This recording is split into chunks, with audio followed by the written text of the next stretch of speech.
Good morning, good morning, good morning. We are here with Dr. Valerie T. Thompson. Good morning, Valerie. Good morning. How are you? Outstanding, outstanding. I cannot complain. I will not complain. Okay. Now, today we're going to talk about solo travel. Okay. Okay. So tell me a little bit about yourself before we get into the conversation. Well, I'm 59 years old.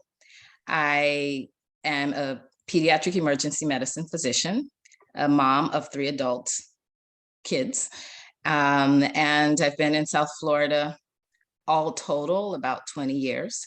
And I love to travel. I like learning new things. I like learning new food and adventures. And so I decided to take a solo trip and keep doing that for myself. Nice, nice. So what inspired you? What made you want to take a solo trip? Well, I've traveled alone, solo, before, but never to a place where I didn't know anyone. I didn't know anyone, didn't really speak the language. And I thought this would be a new adventure, new learning opportunity. So I planned it very carefully with a friend and started taking French lessons on Babbel several months ago. And I, just put all the pieces together with the intention of traveling solo, learning culture, food, getting tips, and just seeing how it went. Okay, so you said you used Babbel. I did. Did it help you? To an extent. Okay. The thing is that sometimes with languages, you learn vocabulary and you learn, important things like hello, good morning, bathroom, food, water. But where it didn't help me is when people replied. Yes. Then I couldn't always keep up. Mm-hmm. But it wasn't a problem at all because everyone was so friendly and I didn't have a problem with Good. the amount of French I spoke. Okay, so what made you choose Paris, France?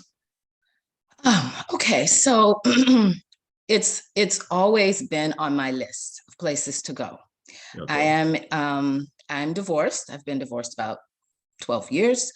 And that was one of those plans when I was married and then I was divorced. And then I kept thinking, oh, maybe I'll go again, just being transparent when I remarry or recouple or whatever. Right. But, some things you just want to do and you don't put them off anymore and you want to do them for yourself. I mean, I wanted to do this for myself and I wanted to ensure that I enjoyed it the way I wanted to enjoy it. And so I decided, well, I'll just plan this for myself and see how it goes. And that was a game changer for me. It really was.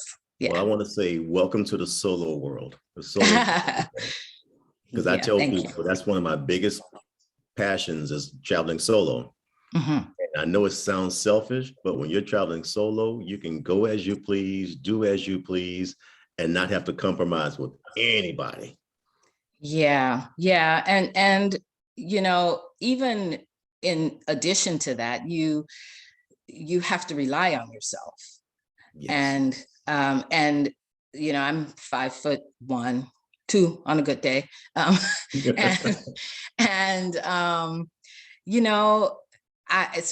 not a fighter and all of that. So I have to figure out what's safe to do for fun, but stay safe, and rely on myself to learn, the place, the transportation, the sort of night and day sort of trends in the area. And, that's the part that was different from traveling alone to visit someone on the other end and traveling solo and not knowing a soul on the other end. And it was a confidence booster even before I went. Nice, nice. So what was your aha moment? Like, I got this, I can do this. Well, it wasn't before I went. It was once I got there, and you know what? When I got there, there was an issue with my hotel reservation. And it was just that it had not transmitted through because I had used a travel agent, and there was some miscommunication between the agent and the hotel. So I thought, okay, what do I do if it doesn't go through? I'll just have to think, be resourceful. And while he was working it out, I was sitting on a sofa in the lobby, and I was looking up Airbnbs just in case. And, it worked out. But, to rely on yourself and your sort of instinct, I guess, and resourcefulness. But that's part of the fun. And I thought, okay, I can do this, because I was there for 10 days. So I thought, okay, I got 10 days of figuring this out. And so, yeah, just make it up as I go. Yeah. Traveling solo will give you it's good for your ego. Yeah. It lets you know, I got this. Nobody's out here trying to get me. Nobody's trying to kill me.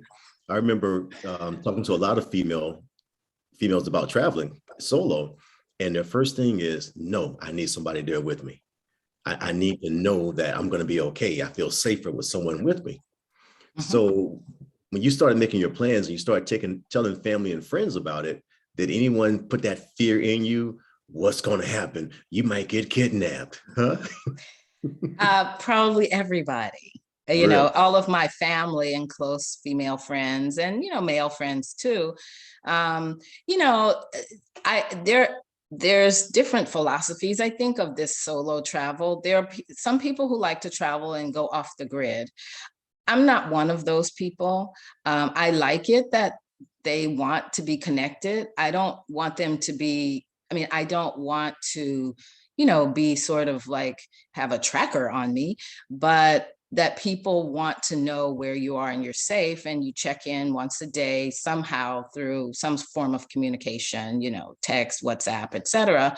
But yes, my family was concerned. I didn't tell my mom, even though I'm 59. I didn't tell her until 2 weeks before I was leaving. And she was actually really excited, worried, but, nice. But excited. Yeah. So what was the highlight of your trip? So, I think to break it into like two kinds of highlights. There's I call sort of a tangible one, which was Paris. Just to me, it is magic. I want to go back. The lights, the food, the energy, the people. So that just the whole thing for me. The night that I saw the Eiffel Tower lit up, wow. I was like, wow, it's like an amusement park to me, but it was quiet because it was night, and it was just beautiful. So all of that. So that was one highlight. The other highlight was what we've kind of already been talking about, which is, sort of discovery of self. And that is the intangible part that, you can't even put a price on or even, measure it. It's just, I don't know. That was wonderful. Oh, it's nice. Sounds like the Eiffel Tower was your aha moment. Like, wow, I'm really in Paris. Yes. Yes, because I scheduled it was very cold, but I scheduled a open car tour, the little Citroen car. I had scheduled that from here using the app, the Viator app. And then I wasn't sure that I would make it in time, so I canceled it. So then when I checked in and got through all my hotel issues, I just texted the guy on WhatsApp, and he said, my little brother is free. So do you want him to take you? And I was like, sure. So it was, I was still a little sleepy. It was very cold. And so for my first night, it was a 2.5 hour tour, just hitting all the highlights. And he drove fast. He spoke English. He had a glass of champagne for me. It was like, yes. I mean, it was just like, he showed me everything. And because he grew up and currently lives in Paris, he took me to some of his little childhood favorites and where his brother's favorites. And he told me that they, light the Eiffel Tower up every hour on the hour. So we passed it once. And he said, and I'm going to take you to these other places so that we'll be close enough for you to see it again. So, he circled. And then that night, there also happened to be an American dignitary in Paris. So there was a big motorcade and I got to hear the police, whoa, it was just so. How did it go again? Whoa, whoa. I mean, it was the thing. I would recommend that. Probably other people do this, but on your first night in a place or the first day, do a tour wherever you go. So you then know where you want to go back to, and some things you won't get back to, but you can, but now you've seen it.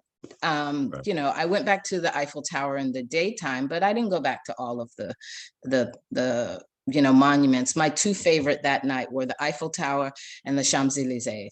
I love that. It's just so historic looking to me. I don't know why. It's just beautiful. Wow, you're giving me chills.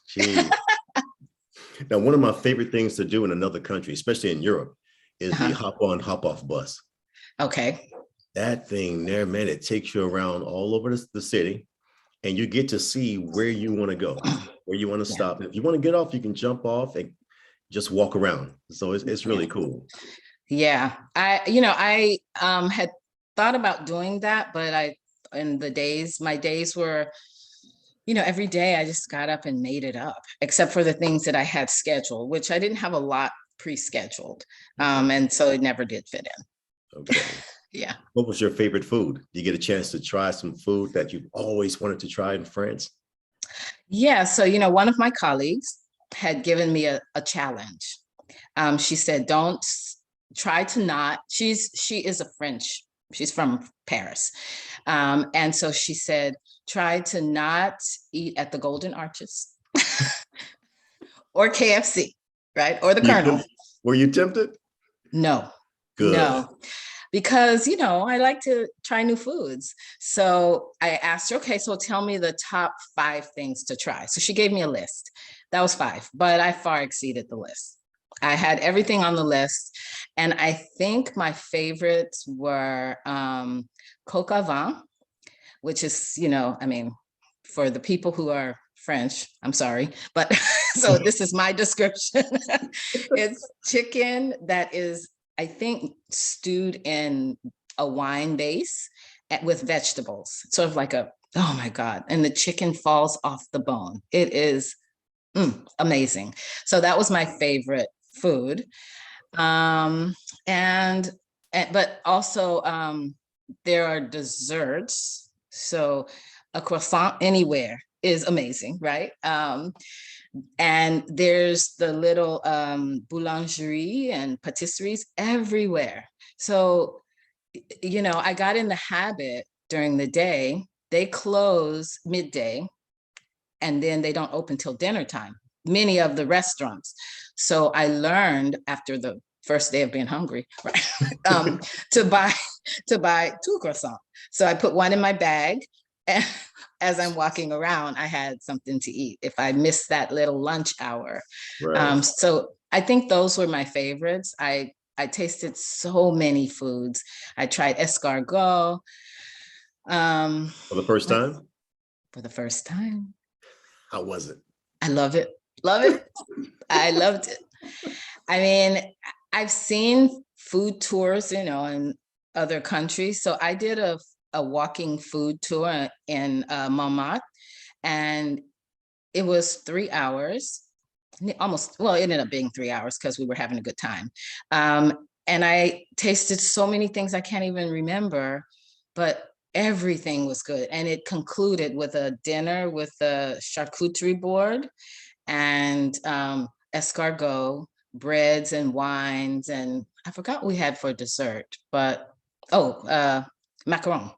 So it was just, and this young lady who did the tour, we walked through the streets, and because it was off season, there were only 3 of us. And so we got a very personalized experience. And she told us about her childhood. One thing that really stuck with me that she said, so we went to a little bakery that had the Madeleine cakes, little like sponge cake, pound cakes, about that size. She said, before you eat it, think of, is there any food that when you eat it, it brings you back to childhood, a memory of childhood? So we all thought of something, my family's from Louisiana, so I thought of, things there. And the reason was because those little Madeleine cakes, she said, remind her of being in elementary school when they would take recess. After recess, they would eat the little cakes. It's very French, very French. Nice. So yeah. You met a lot of people there. I did. Are you still in touch with them? Yes. So let's see.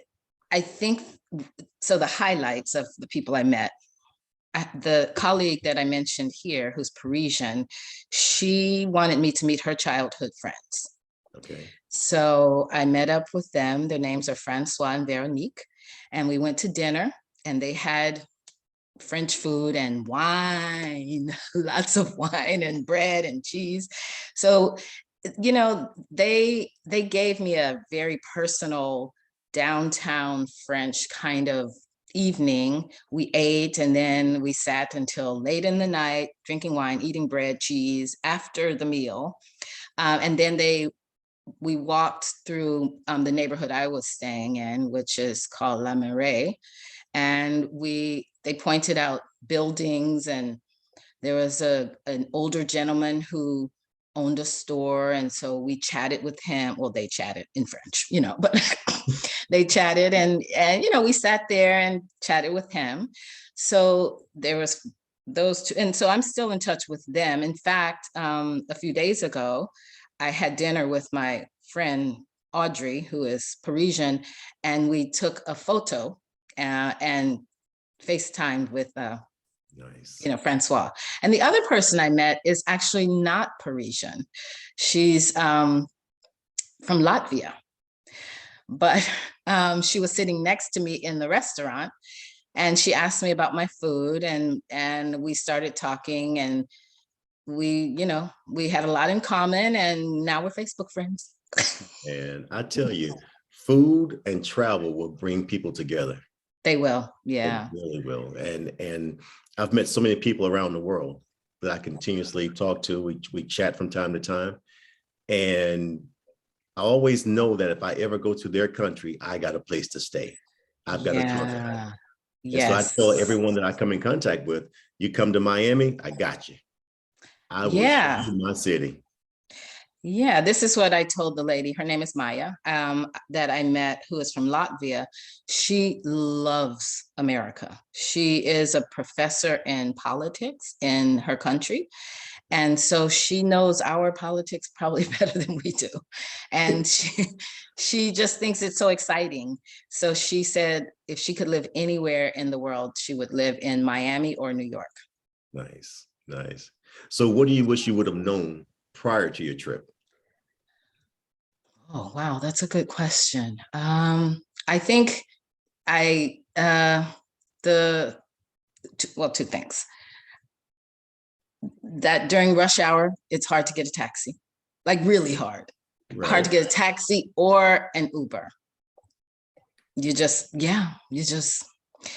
Ubers, it's just everyone. And during rush hour, I happened to be around the train station area one night, and it took a while to get a taxi. The sort of, I guess bootleg ones they would offer, but I by then knew the price. and they would offer a ridiculous price. So I was like, oh, I'll just stand here. I happen to be holding a pizza. So I just started eating my pizza and I just waited until an Uber came. So that, and also I think the culture, some of the details of the culture, although it wasn't a bad thing, I did learn, but that breakfast is at this time, they closed and they opened and they closed. And then actual dinner menu doesn't start until after 8 o'clock. So that is, it's probably very European. Just, I maybe forgot, I hadn't been to Europe in a while. But so that, and so they're not major big things. Everything else was very smooth. I have no complaints. Yeah, I had to adjust. I had to adjust to the dinner time as well. Yeah. I remember come 7 o'clock, I'm like, God, I am starving. Yeah. And I did so much walking in Paris, and you burn calories because you're constantly walking. It's such a walkable city. It is. And you burn so many calories. And by the time the sun falls, man, you're starving. Yep. Yeah. And trust me, I lost weight in Paris. Wow, really? Weight from so much walking. I think I was putting in 20 to 25,000 steps a day. Oh, wow. Yeah. Yeah. I mean, I walked a lot. And then, so for 3 of the days, I took a train. I took the train, the TGV, to the Loire Valley. Okay. And I did the castle tours. And that walking, it's like up the stairs all the way to the top and walk around. I mean, just to get from the street to the castle is like half a mile. So yes, I agree. Lots of walking, and even though it was cold, the fresh air was really nice. It was, yeah. Now I got one more question. Did you see the Mona Lisa? I did. Yes. Yes. What was your impression? So I know that she gets mixed reviews. Yes. From my friends and family. Some people don't. I love her. Wow. Yeah. So this was another, I did a paid tour. It was a short tour. It was something like see the highlights. So he told us at the beginning that we're not going to wait in the queue to see the Mona Lisa. We'll pass by it and you can go back to get in the queue if you'd like. But it wasn't that crowded. So as we passed by, somehow the crowd sort of was over to the other side. And so I got to see it. And, I love her face. I love her expression. I know people say that it's small on a big wall, but I think it's absolutely perfect how it's placed for me. Okay. I like the background, the black or dark gray, and the frame where it's placed. And I just think she's kind of cute and smirky. I just like it. Okay, I need to go back and see it again. I got to go back. When I went there, it was crowded. I'm standing there looking like, is that it? Is that it? It seems so small to me. I'm imagining a humongous painting and I'm thinking, that can't be it.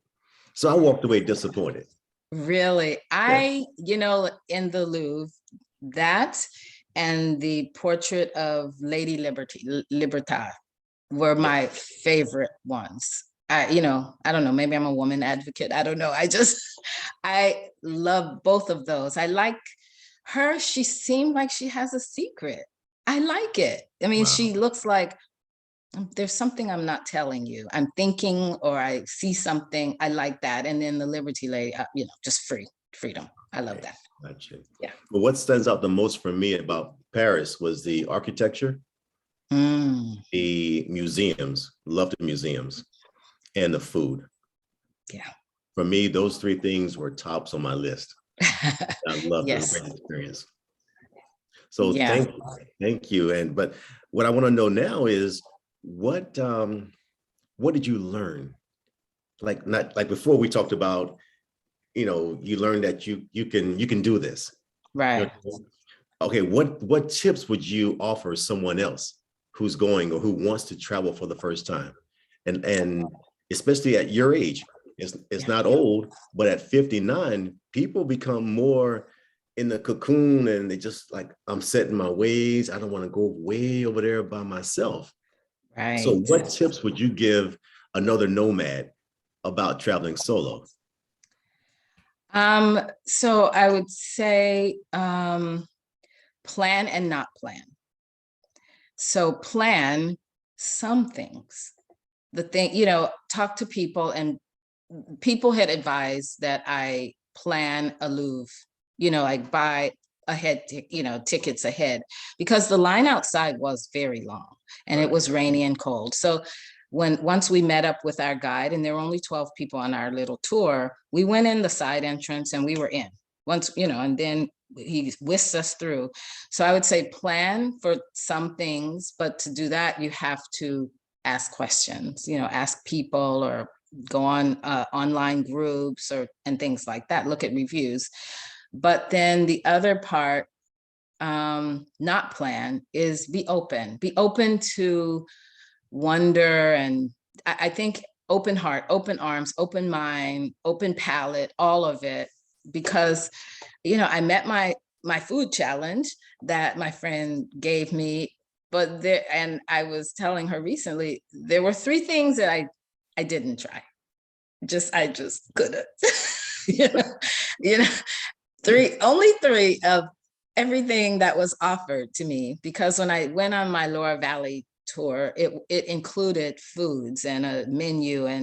And so I tried things. I didn't like everything, but that's how I am. I'll try it, but if I don't like it, I don't like it. So I would say plan and not plan. And the other thing is the thing I was saying about going off the grid. I guess it's personality dependent, but if you have health challenges, or, your loved ones kind of do want to know you're okay. I think especially if you're a woman, or you are not a woman, but not accustomed to traveling solo, but you can be off the grid if you want. But let someone know, you have someone who can check in with you so that they know you're okay. I mean, I think it's just safe. And I think France is pretty safe, but there are other places that maybe aren't as safe. And so just being able for someone to be able to connect with you. Okay, nice. Now, next year is the big 6-0. Yeah. Where is Dr. Valerie T. Thompson going for 6-0? Haven't decided, but on my list, Greece is high on my list. Let's see. That's solo? Not sure. Okay. I don't know. I don't know. Just by nature of what I do for a living, people say that we are a little bit sort of that cowboy kind of go at your own, but sometimes I don't know that Greece is something I want to do by myself. I don't know. I haven't decided. Right. Yeah. Now, I've been to Greece before. Okay. And I don't know if I can imagine going there solo. Exactly. That's one of those places where you want to share it with someone. Yeah.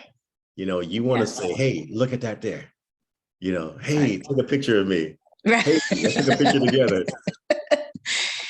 Yeah. So if it's not Greece, I mean, Australia is someplace I'd like to go. That could be a solo thing. Just depends on where life takes me at the moment. Gotcha. Yeah. Okay. So do you have any information you want to share? How can other nomads contact you for more questions? So I'm on Facebook, Valerie T. Thompson. Okay. I am on Instagram, VT Season 17. Let's see. That's probably it right now. That's my main social media account. So they can DM me on any of those, or not, just, and I'm on the Nomads group too. So Nomads Without Limits on Facebook. Right. Yeah. Okay. Well, thank you. Thank you for sharing your time. Thank you for sharing your experience. And my pleasure. Well, thank you. And hopefully we can inspire others to step out there and go solo and know that you can survive, you can make it. Yes, and you can enjoy it and you will change. You will be changed for the better. How did it change you? So many ways. I think the main one is that self-reliance, and I am enough as I am, and I can do stuff. That's it. Say that again. I am what? I am enough and I can do stuff. One more time. One more time. I am enough and I can do stuff. That's it. And we're going to end with that. You are enough. Thank you. Thank you so much. All right. You have a great day. And I enjoyed talking to you. Likewise. My pleasure. All right. Take care. All right. Bye.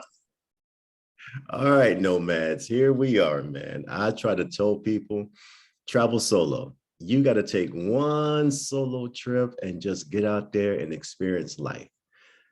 So, hey, make your plans, make it happen. Take care.